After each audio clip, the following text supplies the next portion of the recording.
My dear brothers and sisters, the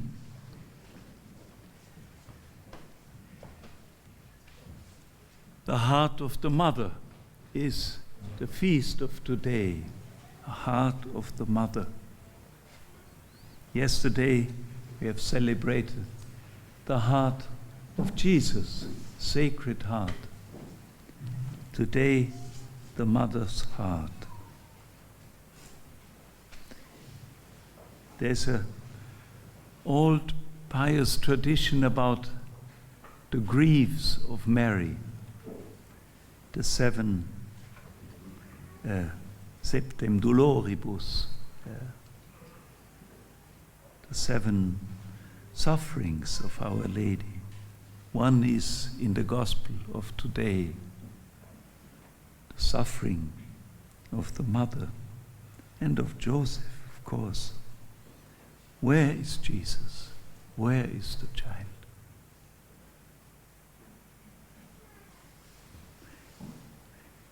I know it's not easy to give a pious interpretation of Jesus' behavior.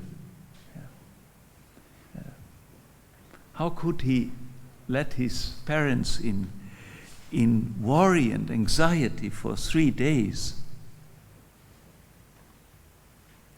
And the mother's question is, "Son, why have you done this to us?"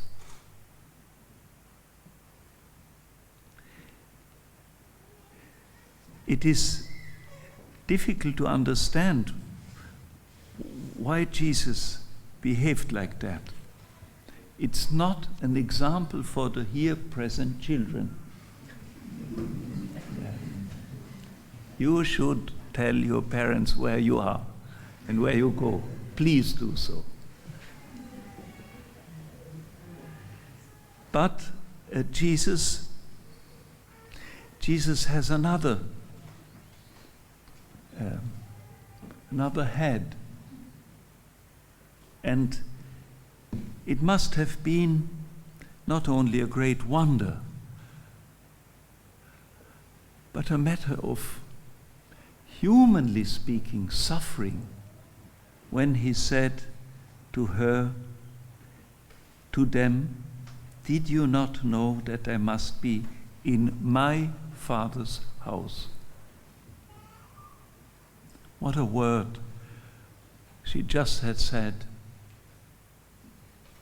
"Your father and I have been looking for you with great anxiety."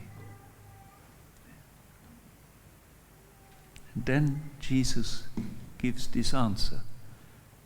"Do you not know that I have to be in my Father's house?" And suddenly there comes a reality. Certainly Our Lady knew, and St. Joseph knew perfectly well. But nevertheless, the human heart is a human heart. And a mother's heart is a mother's heart. And to hear from this 12-year-old son, after 3 days of anxiety, "Did you not know? Did you not know that I have to be in the house of my Father?" Imagine the mothers here. Hier sind viele Mütter anwesend. Ja? Überlegen Sie sich, was das bedeutet, so ein Wort zu hören von einem 12-jährigen Sohn. "Wisst ihr denn nicht, dass ich im Haus meines Vaters sein muss?" What a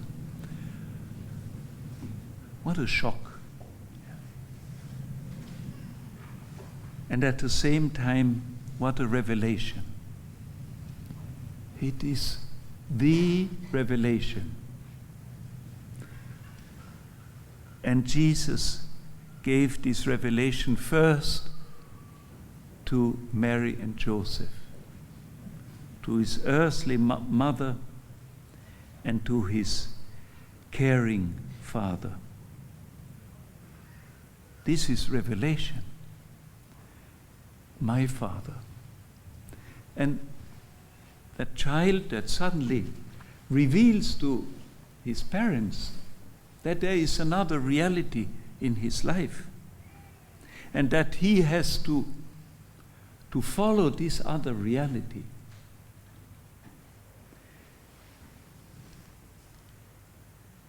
Of course, in some ways this can happen in a minor way in all parents' lives. There is suddenly another reality. The parents know it, but to experience it is another thing. It's a new dimension. When a child, suddenly the parents discover, has another relation. And that this relation is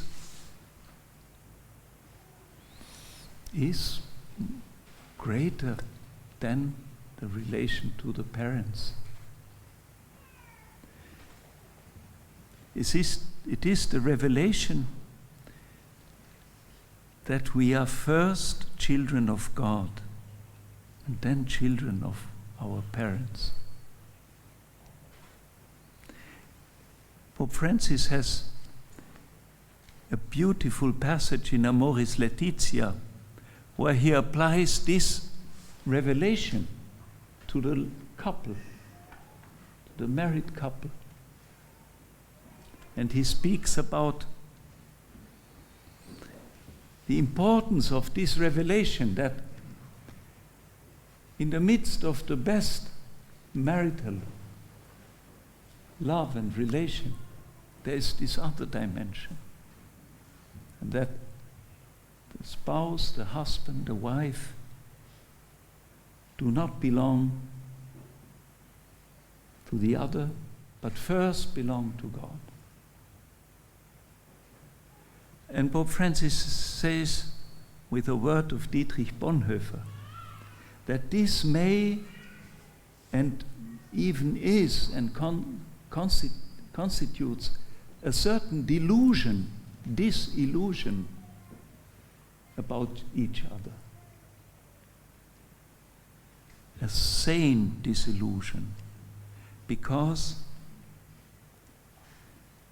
it is the discovery.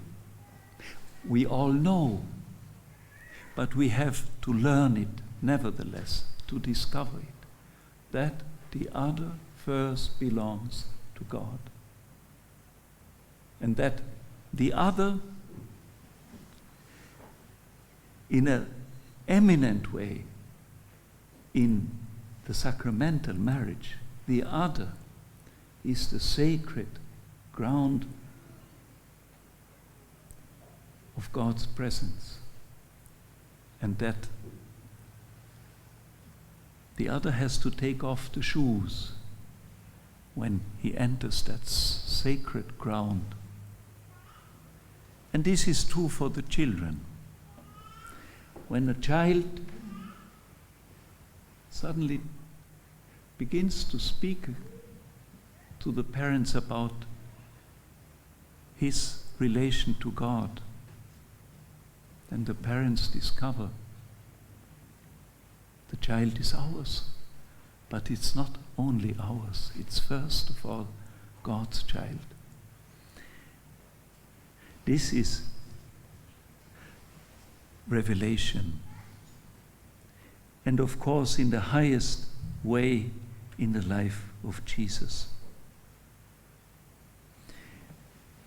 Now, I'm of course tempted to begin with a lesson on Christology, which I have taught for so many years. And I will teach Christology with our seminarians, first week of July, as every year we have a week with the seminarians. And we will read St. Thomas, the key texts on Christology in the Summa. So great and beautiful. And there is this one question which is somehow at the heart of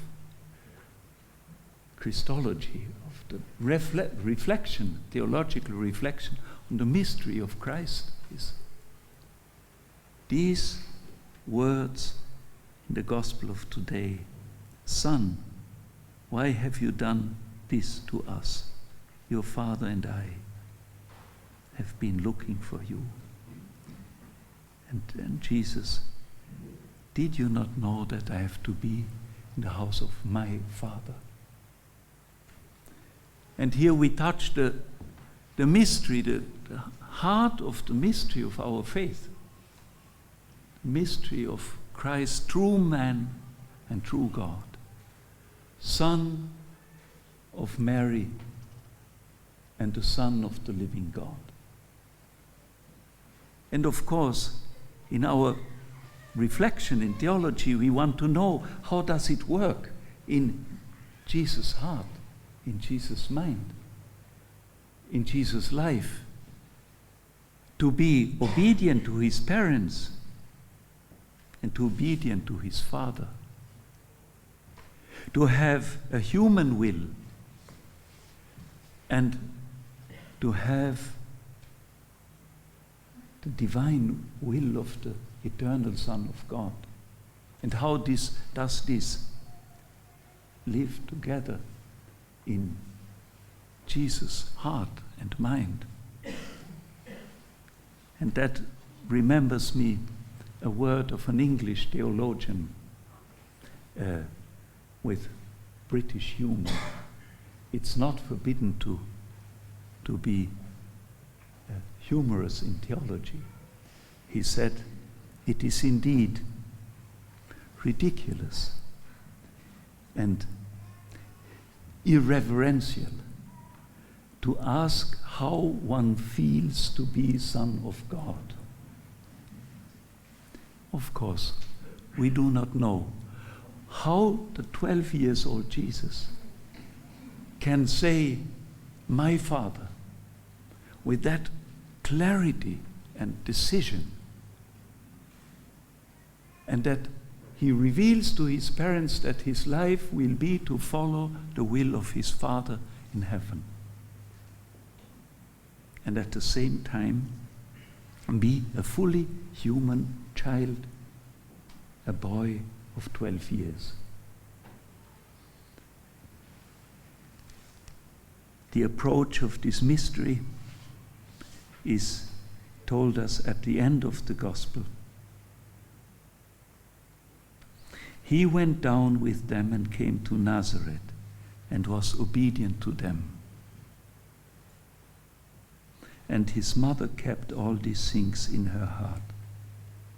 In the Catechism of the Catholic Church, you can read in the chapter on Jesus' childhood that this obedience of Jesus to his parents was the revelation of his divine obedience to his Father, and that in his obedience we can receive this revelation of his divine obedience.